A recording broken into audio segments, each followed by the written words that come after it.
Be looking at absolute value equations and inequalities in your college algebra book. It's section 1.8. We're going to start by looking at the equations. Now, this is all based on the premise that you guys are good with the ideology of absolute value. Absolute value takes any integer and gives you the positive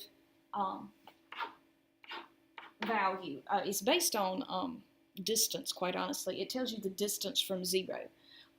So absolute value always ends up being positive. So if you had something like absolute value of x equals 3, you have two scenarios. What if that had been 3, positive 3, or what if that had been negative 3?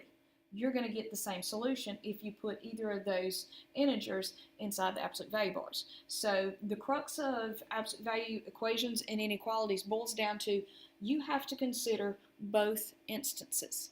So let's take that and integrate it into our problems.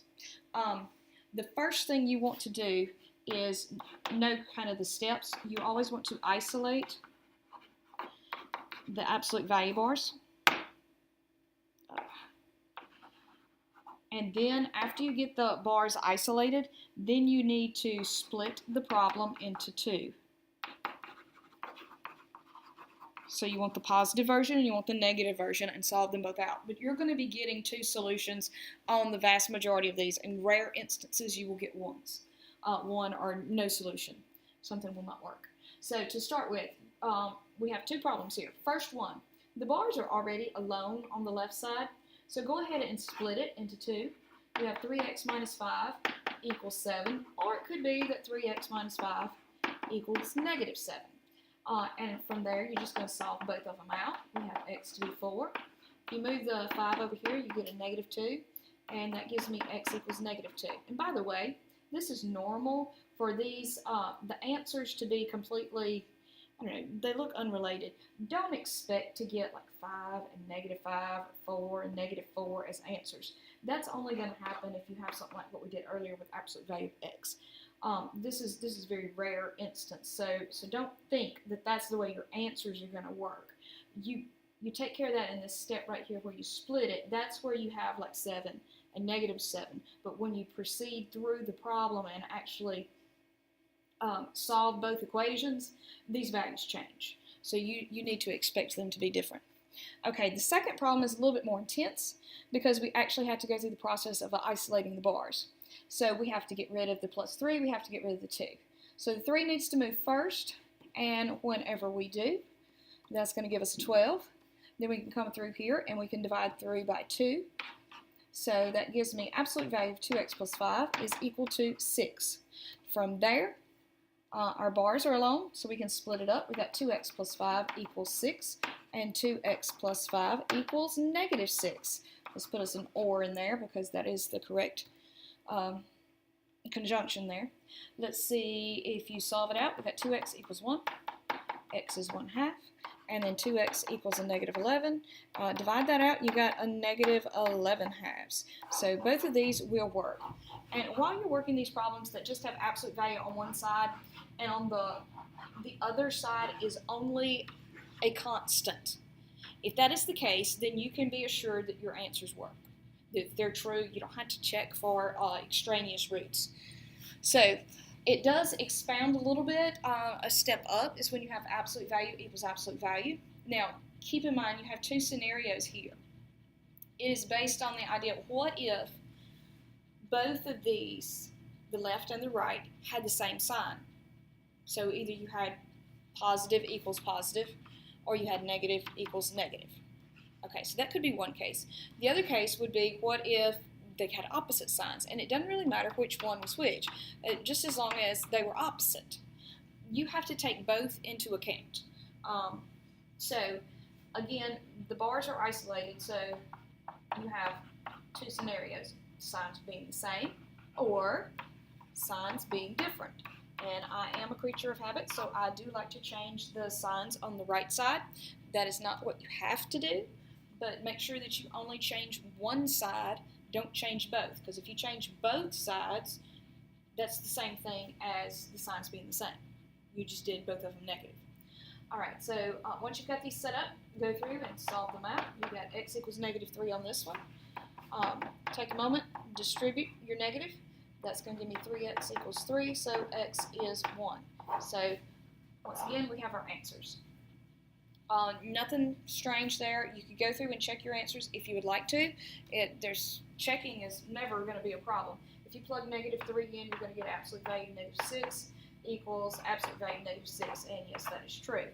So if you put the 1 in, you've got absolute value of 2 is equal to the absolute value of -2. But again, that is true. So they're fine. Now, I think you're good with those. What you have to watch out for is the strange case where you have absolute value is equivalent to, you actually have an algebraic expression. You have variables on this side. When you get variables on this side, on the right side, that's when you have the opportunity to develop extraneous roots in the solution.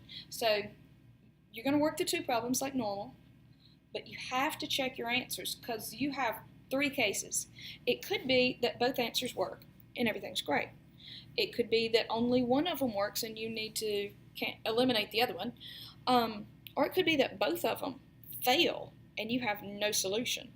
But you must check both answers just to be sure. Now, the premise is all the same. Get your bars alone. What if the bars, or what the inside of the bars was positive? So we just have the same thing, no bars. Or what if the inside was negative? So we're going to wrap this side up. So make sure that you put parentheses around the entire side with your negative out there.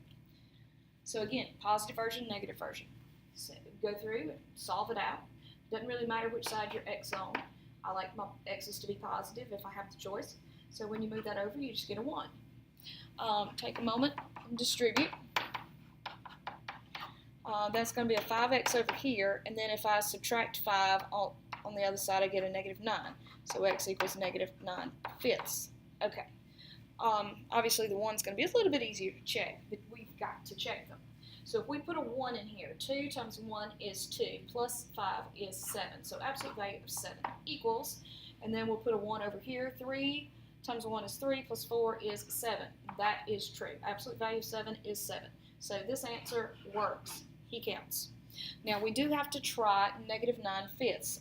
So let's just do it with fractions. Yes, you could do this in your calculator, but fractions are wonderful. So if you did this and you did 2 times -9/5 plus 5, and then you got 3 times -9/5 plus 4. Okay, so that's going to give me a -18/5 plus 5, but I need 5 with a denominator of 5, so 5 times 5 is 25. All right, and over here, if I multiply that, I got a -27/5, but instead of a 4, I need 4 in terms of a fraction with a denominator of 5, so 4 times 5 is 20/5. Now, if that's the case, let's see here, -18 plus 25, 25 plus 2, that's going to be 7/5, absolute value of that equals, now this one is a -7/5. He's not in absolute value bars. So is there any way that you can have absolute value equal something negative? The answer is no. This one's out. Don't erase your answer. You need to show, whether it's me or a different teacher, you need to show that you did complete the work successfully. You got that solution, and then you went and you checked your answer and you found that to be a extraneous solution. So don't erase. Just put a nice X on top of it. Don't put a big ball of pencil lead. Don't scribble it all out. Just a nice simple X will suffice. All right. Now the next part that we need to look at is absolute value inequalities. Now you have 2 of them. You have the less than version and you have the greater than version. So less than, you can do less than, or you can do less than or equal to. These are going to adhere to and graphs, typically, okay? So those are, whenever I say it's the land, you're thinking about looking out at the ocean, there's a little island in the middle. So it's normally shaded in the middle. So that's what we mean by that. All right, and then the greater is the or graph, and we say soar because greater, you soar, and you think about a little bird flapping his wings. He's going to be shaded on the ends. So that's what we're getting at there. So when you look at this and you say, oh, that's less than, you should expect it to shade in the middle. But you're still going to have both situations. It could be that x is less than 5, but it's important that you write the correct word. This is an and problem, so connect with and so that you are reminded where we're shading. When you do the second part, it is imperative that you flip your inequality and change the sign. So flip and change. If you do not flip your inequality, this is not going to work out right. So now at this point, you do need to shade. Put the small number on the left and the larger number on the right. We didn't graph equations because equations were just one particular point. Inequalities, however, are an infinite number of points or have potential to be. And so you need to actually show it with a graph, and then we're going to wrap it up with interval notation. So if we're going less than 5, that's this way. Greater than -5 is this way. For an and, you want both, so they double up in the middle. Our intervals should be -5 to 5. Okay, let's try another one. Let's just do this one right here. You're going to split it up. X plus 3 is less than 9. We're going to put and. X plus 3, flip and change. So move your 3 over, that's 6. Move your 3 over, that's -12. You're ready to graph at that point. So the small one is -12. 6 is larger. And then you should expect the middle just because it's and. And there we go. We're in between there, so we've got -12 and 6. Now remember, if you had the little line underneath it, you had the less than or equal to, you would use brackets. Okay, the flip side of that is literally is the greater than. So greater than, remember, rator, you soar, so that's the little wings on the bird. So we've got 2x minus 3 is greater than 9, or 2x minus 3 is less than -9. But again, we're flipping and we're changing the sign. So let's solve them both out. That gives me a 12. X is greater than 6. Come over here, move your -3 over. I've got a -6. Divided out is -3. Head to the graph. All right, we've got the smaller number on the left, larger number on the right. Greater than 6 goes this way. Less than -3 is that way. And or, it only has to be covered once. You would be happy with either one if you ordered, hey, I want vanilla or chocolate. So it just has to be covered once. If you're doing and, you want both, and you're not going to be happy until you have both. So we need to show this in interval notation. So there's the first one, and then the second one.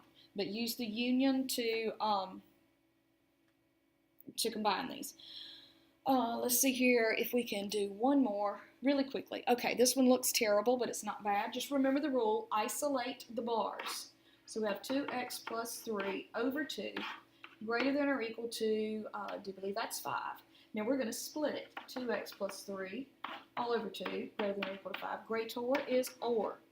2x plus 3 over 2 is less than or equal to -5. Now, multiplying by your common denominator, you've got 2x plus 3 greater than or equal to 10. And if you'll go ahead and solve that out, moving the 3 over gives you 7. Divided out is 7/2. Same thing here. Multiply 3 by your common denominator. 2x plus 3 less than or equal to negative. Oh, we've got to wrap this up. That's going to be -10. Move the 3 is -13. And when you divide it out, you got -13/2. So whenever you get in here, you've got -13/2.